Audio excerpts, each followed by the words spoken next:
European leaders, President Trump and Ukrainian President Zelensky, all echoed calls for a trilateral meeting between Russia and Ukraine.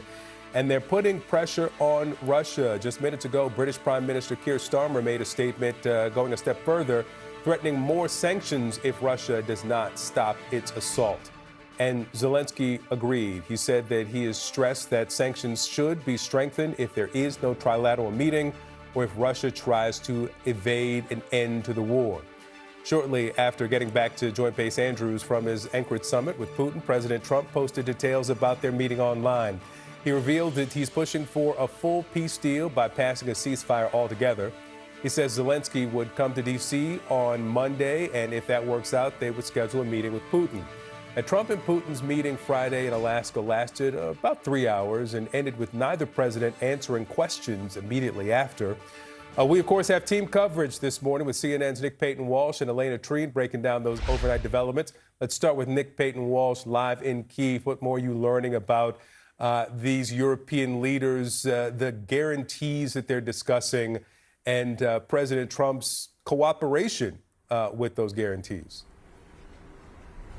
Yeah, I mean, look, obviously these are early signs of what was discussed in Alaska, or more specifically with the European leaders and Zelensky, and the calls that Trump made after his clearly not particularly happy meeting with Putin. Now, the security guarantees are important because they clearly would act as a kind of sweetener for Ukraine to get involved in a deal that may have concessions not to its liking. The sweetener, well, as far as I understand from a European official, what Trump has potentially begun discussing with the Europeans is Article 5 type security guarantees. Now, that is a reference to the NATO Charter clause of collective defence. An attack on one is an attack on all. I should stress there's no suggestion that Ukraine becomes part of NATO or that necessarily NATO is enforcing that Article 5 guarantee. This is essentially a way of describing the kind of unity that Ukraine might benefit from these security guarantees. French President Emmanuel Macron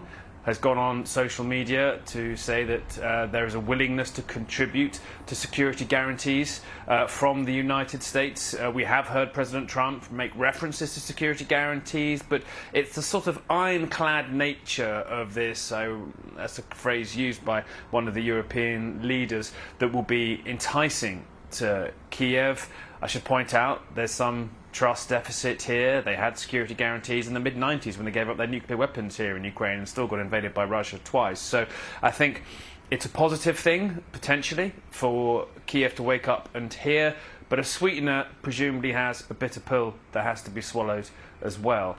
And there are two things clearly that are problematic this morning for Ukraine. The first is that we've seemed now to have dropped the idea of an immediate ceasefire being required. In fact, the most recent social media post seems to suggest that Zelensky accepts that the way forward now is going to be a quick deal that's permanent rather than a short ceasefire that potentially could allow Russia to invade again. That was not Ukraine or Europe's position just 48 hours ago. They wanted a ceasefire first.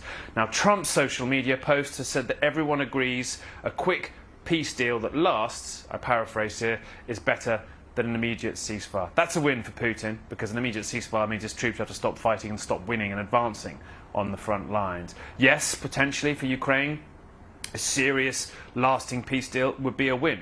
The second downside here, too, is, according to another European official I've spoke to, is that the meeting in Alaska did not show a Vladimir Putin whose demands had changed. He was still pretty maximalist, still saying he wants all of the Donbass region, which his troops are currently fighting for and winning in, and more time will allow them to advance better in their positions. He's winning that time, too. He clearly showed no public desire to give concessions next to Trump. That probably rattled Trump, frankly, who didn't take questions, didn't have lunch, and even said in an interview with Fox News he kind of wished he hadn't given the interview.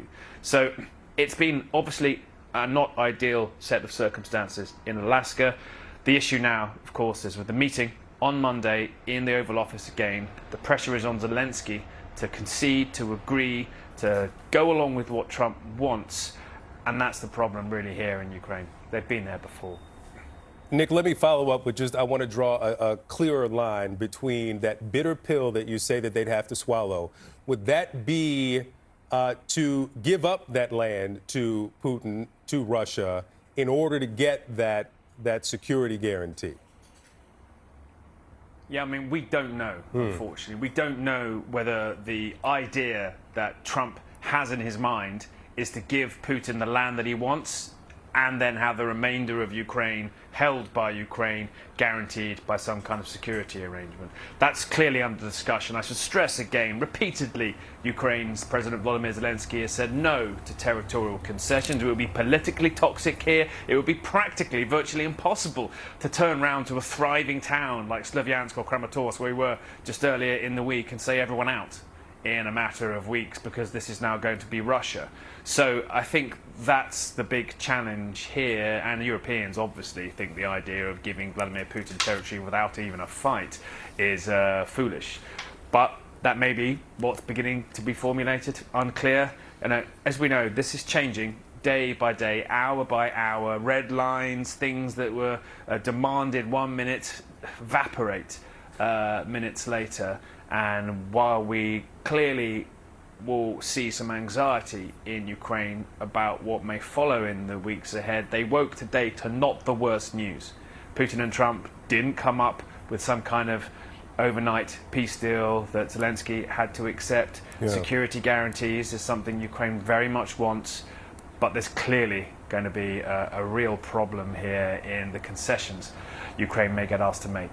Nick Payton-Walsh for us in Kyiv. Nick, thank you. Let's go now to CNN White House reporter Elena Treen. Trump has repeatedly brushed off the possibility of Ukraine joining NATO. And that's not on the table here, although there's this discussion of Article 5 style protections. I wonder, is it just clear to assume that this is going to be part of the conversation on Monday?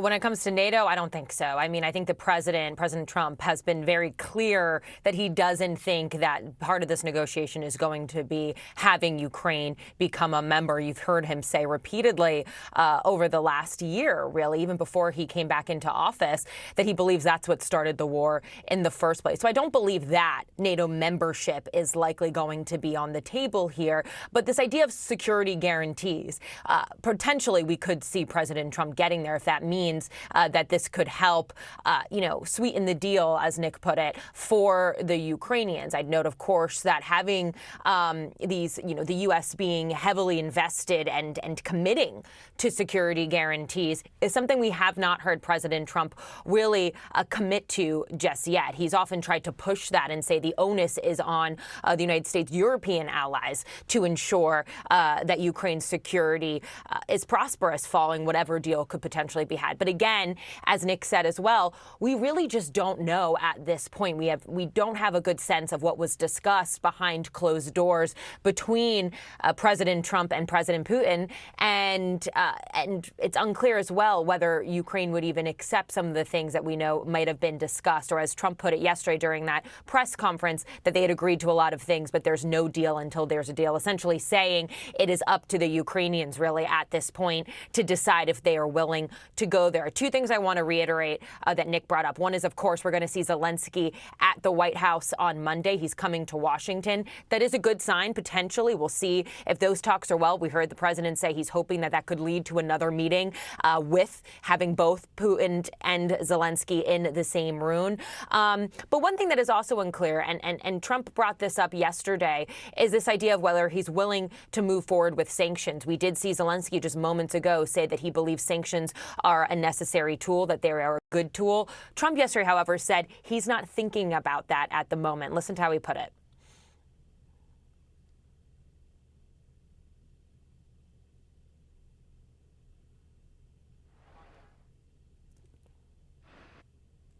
Because of what happened today, I think I don't have to think about that. Now, I may have to think about it in 2 weeks or 3 weeks or something, but we don't have to think about that right now. I think the meeting went very well. So essentially, he's saying he's going to put sanctions off, the idea of these, economic consequences for Russia off by a few weeks as they continue to negotiate. And that has really been a key question of whether or not he would move forward with the pressure that he's now threatened on Russia repeatedly and then pulled back on those vows while waiting to see how Russia responded. So that's still a question as well. But one of the biggest things I think we are learning today is from what we saw the president share this morning, which is that after he had spoken with Zelensky and other European leaders on his way back from Alaska to Washington, is this idea that he is pushing for a fuller long-term peace agreement and kind of abandoning this idea of a ceasefire. I'd note that that's very different. It's a notable shift from where Trump's mindset was yesterday, just heading over to that summit in Anchorage. He had been telling reporters that he knew and he was being told by his team that a ceasefire was unlikely, but that he would be very unhappy if they did not reach one. And so we are now seeing that shift as well following that meeting yesterday with Vladimir Putin. All to say, we'll have to see where this goes. I think Monday is going to be a very, very important day for the future of these talks, Victor. Indeed it will be. Elena Treen, thank you so much.